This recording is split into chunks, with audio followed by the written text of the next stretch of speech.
आज विकास बानसोड़ भाजपा पार्टी में शामिल हुए हैं। आप कर्नाटक, केरल, तेलंगाना और आंध्रा गवर्नर के साथ लीगल एडवाइजर के नाते आप काम किया है और साथ साथ बहुत विपक्ष नेताओं को कुंडली भी जानता है। उसके वजह से आपने हमारा पार्टी में शामिल होने के बाद कुछ लोगों को नींद नहीं आता है। आपके माध्यम से पार्टी और मजबूत होना और साथ साथ राष्ट्र हित के लिए काम करना, ऐसा अपेक्षा व्यक्त करके आपको स्वागत करेंगे। उन्होंने लगभग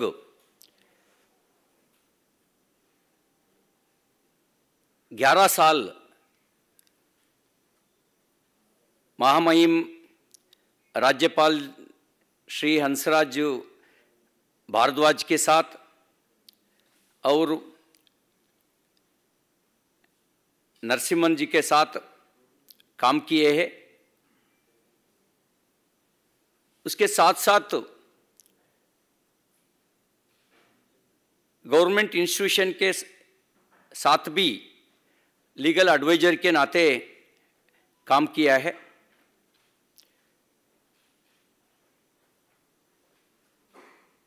उनके माध्यम से साउथ इंडिया में हम पार्टी और मजबूत करेंगे, ऐसा व्यक्त करते उनका स्वागत करता हूं। धन्यवाद। माननीय प्रधानमंत्री नरेंद्र मोदी जी के नेतृत्व में जिस तरह से विकास को अपनी सहमति देने के लिए देश के भिन्न भिन्न राजनीतिक दलों से तो लोग आ ही रहे हैं, लेकिन देश के प्रख्यात समाजसेवी प्रोफेशनल्स भी लगातार भारतीय जनता पार्टी की सदस्यता ग्रहण कर रहे हैं। आज इसी क्रम में माननीय सीटी रवि जी, सुप्रीम कोर्ट के अधिवक्ता और कर्नाटक के 4 महामहिम राज्यपाल के सलाहकार रह चुके विकास बानसोड़ जी आज पार्टी की सदस्यता ग्रहण कर रहे हैं। मेरा विनम्र निवेदन है माननीय सीटी रवि जी से कि वो माननीय विकास बानसोड़ जी को सदस्यता पत्र दें।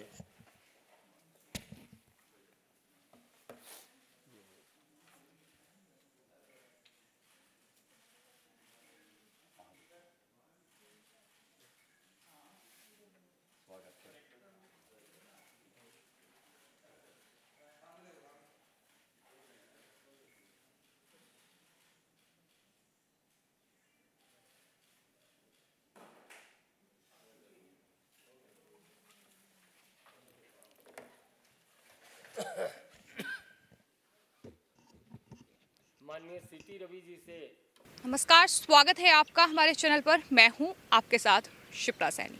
देश के प्रधानमंत्री नरेंद्र मोदी के खिलाफ एक बार फिर अभद्र टिप्पणी की गई है और इस बार ये टिप्पणी श्री पंचदशनामा जूना अखाड़े के महामंडलेश्वर की ओर से की गई है, जो कि डासना मंदिर के पीठाधीश्वर यति नरसिंहानंद सरस्वती की ओर से की गई है। उसके बाद उन पर एफआईआर भी दर्ज हो गई है, तो इस पूरे मामले पर उन पर बड़ी कार्रवाई हुई है। लेकिन सवाल ये है कि आखिर ये अभद्र टिप्पणियों का दौर खत्म होने का नाम क्यों नहीं ले रहा है। जिस तरह से हिमाचल और गुजरात में विधानसभा चुनाव हैं और जाहिर तौर पर हम देख रहे हैं कि पार्टियां एक दूसरे पर आरोप प्रत्यारोप लगा रही हैं, लेकिन इन सब के बीच विवादित टिप्पणियों का दौर भी जारी है। और इसी कड़ी में अब ये श्री पंचदशनामा जूना अखाड़े के जो महामंडलेश्वर हैं यति नरसिंहानंद सरस्वती, उन्होंने टिप्पणी करते हुए कहा है कि मोदी जी आज जो कुछ भी कर रहे हैं वही पृथ्वीराज चौहान ने अपने समय में किया था।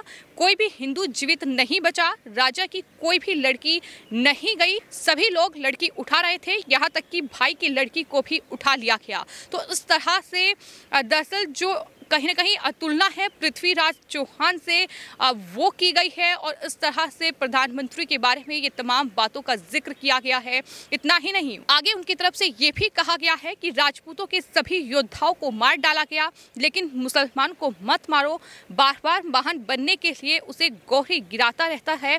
अंत में एक मुसलमान ने उसकी हत्या कर दी। गांधी जी ने यही किया, आज वही काम मोदी जी भी कर रहे हैं और आज हम पृथ्वीराज चौहान और मोदी जी का गुणगान कर रहे हैं। तो इस तरह से प्रधानमंत्री नरेंद्र मोदी और साथ ही साथ पृथ्वीराज चौहान के बारे में जिक्र किया गया। लेकिन इस तरह की विवादित टिप्पणी आखिर क्यों की गई है, ये बड़ा सवाल है। जिस तरह से तमाम मुद्दों को लेकर ये डासना मंदिर के जो पीठाधीश्वर हैं ये विवादों में रहे हैं, समाजवादी पार्टी से इनका नाता रहा है। भले ही ये हिंदुत्व का ज्ञान लोगों को बांटते रहे हों, लेकिन कई मौके ऐसे आए हैं जब उन्होंने इस तरह से समाजवादी पार्टी में शामिल होकर फिर चाहे अपनी राजनीति की शुरुआत करने की बात रही हो, उस वक्त उन पर आरोप लगे थे कि आखिर समाजवादी पार्टी से अपने सियासी करियर की शुरुआत उन्होंने की, क्योंकि उस वक्त उन्होंने कहा कि दरअसल उन्हें पैसों की जरूरत थी, इसलिए उन्होंने समाजवादी पार्टी को चुन लिया, क्योंकि उत्तर प्रदेश में उनका काफी दबदबा था। तो इस तरह की बातें उनकी तरफ से की गई हैं। लेकिन जिस तरह से उनके बयान रहे हैं, लगातार देखने को मिल रहा है कि एक के बाद एक तमाम बीजेपी के लीडर, फिर चाहे वो कपिल मिश्रा हो, चाहे फिर तमाम दूसरे लीडर्स हों जो उनसे जुड़े हुए थे, वो भी अब उनका साथ छोड़ते नजर आ रहे हैं, क्योंकि वो अपने बयानों को लेकर काफ़ी ज़्यादा इस वक्त सुर्खियों में हैं।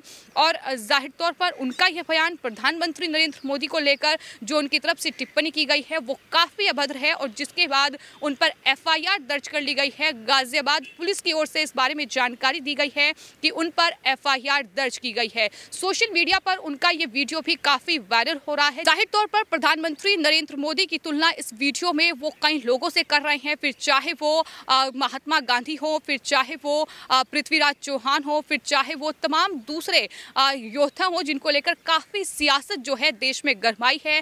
कांग्रेस पार्टी और बीजेपी तमाम मुद्दों को लेकर आमने सामने नजर आई है। तो कुल मिलाकर ये पूरा मामला जाहिर तौर पर कई सवाल खड़े करता है कि आखिर ये जो पीठाधीश्वर है डासना मंदिर के, उनकी तरफ से जो ये बयान दिया गया है, आखिर ये किस वजह से दिया गया है, जो कि समाजवादी पार्टी का हिस्सा वो रह चुके हैं। लेकिन अब जिस तरह से गुजरात और हिमाचल प्रदेश में विधानसभा चुनाव हो रहे हैं और चुनावों के वक्त सियासी बयानबाजी का दौर चरम पर है, दोनों ही पार्टियां यानी बीजेपी और खास तौर पर आम आदमी पार्टी एक दूसरे पर वार पलटवार करती नजर आ रही है। इस बीच तमाम ऐसे विवादित बयान भी सामने आ रहे हैं जो कि एक दूसरे को नीचा दिखाने के लिए दिए जा रहे हैं। फिर चाहे वो हाल ही में गुजरात में जो आम आदमी पार्टी के जो वहाँ प्रदेश अध्यक्ष हैं गोपाल इटालिया, उनकी तरफ से प्रधानमंत्री के लिए जिन शब्दों का इस्तेमाल किया गया उसको लेकर भी काफ़ी विवाद हुआ। तो कुल मिलाकर ये अभद्र टिप्पणियों का दौर इस चुनावी मौसम में चल रहा है। और इस बीच ये सबसे बड़ा बयान जो है ये अब श्री पंचदशनामा जूना अखाड़े के जो महामंडलेश्वर हैं और साथ ही डासना देवी मंदिर जो कि गाजियाबाद में है उसके पीठाधीश्वर है यति नरसिंहानंद सरस्वती, उनकी तरफ से ये बयान दिया गया है, जिसको लेकर फिलहाल सियासत काफ़ी ज़्यादा गरमाई हुई है। जाहिर तौर पर बीजेपी के नेता कपिल मिश्रा जो कि ये यति नरसिंहानंद सरस्वती हैं उनके साथ नजर आए हैं, और उसके बाद अब कहीं ना कहीं देखना ये होगा कि विपक्ष इसको लेकर क्या सवाल उठाएगा, क्योंकि कपिल मिश्रा उनके साथ नजर आए हैं और अब इस पूरे मामले पर सियासत जाहिर तौर पर गरमाती नजर आएगी। तो फिलहाल आपको ये बता दें कि जो गाजियाबाद में इस पूरे मामले को लेकर FIR दर्ज की गई है उसमें SP देहात डॉक्टर इराज राजा ने ये बताया है कि सोशल मीडिया पर एक वीडियो सामने आया है इसमें यति नरसिंहानंद गिरी प्रधानमंत्री नरेंद्र मोदी और साथ ही अन्य महापुरुषों को लेकर आपत्तिजनक टिप्पणी कर रहे हैं। इस मामले में एफआईआर दर्ज कर जांच शुरू कर दी गई है और पुलिस ने आईपीसी की धारा 153A यानी अलग अलग समूह के बीच दुश्मनी को बढ़ावा देना, 295A यानी धार्मिक भावनाओं को ठेस पहुंचाने के इरादे से जानबूझकर इस तरह का काम करना, इसके तहत मामला दर्ज किया है और मामले की आगे की जांच लगातार जारी है।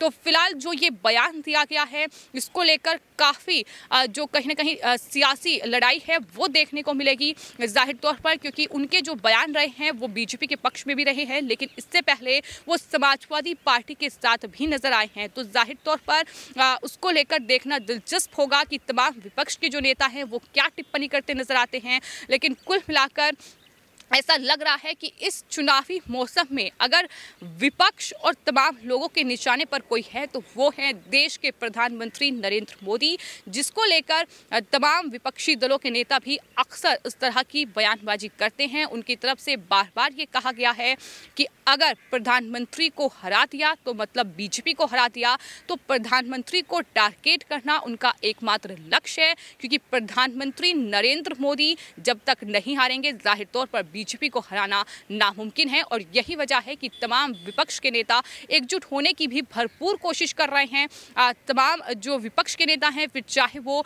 ममता बनर्जी क्यों ना हो, फिर चाहे वो दिल्ली के मुख्यमंत्री अरविंद केजरीवाल क्यों ना हो, राहुल गांधी क्यों ना हो, और साथ ही साथ तमाम जो दूसरे लीडर्स हैं विपक्ष के, वो लगातार एकजुट होने की कोशिश करते रहे हैं। और कोशिश यही रही है कि एकजुट होकर किसी भी तरीके से प्रधानमंत्री नरेंद्र मोदी को मात दी जाए, और प्रधानमंत्री को हराने का मतलब है बीजेपी को हराना। तो इस तरीके से कहीं ना कहीं विपक्ष का ये लक्ष्य है। लेकिन इन सब के बीच जो ये बयान सामने आया है यति नरसिंहानंद सरस्वती का, ये अपने आप में कहीं ना कहीं चौंकाने वाला बयान है, क्योंकि ये वो लोग हैं जो कि बीजेपी के नेता कपिल मिश्रा जैसे लोगों के साथ रहते हैं, उनके खास दोस्ती उनकी नजर आई है। लेकिन उनका ये बयान जो सोशल मीडिया पर काफ़ी वायरल हो रहा है और जिसके बाद अब एफआईआर भी उन पर दर्ज कर ली गई है।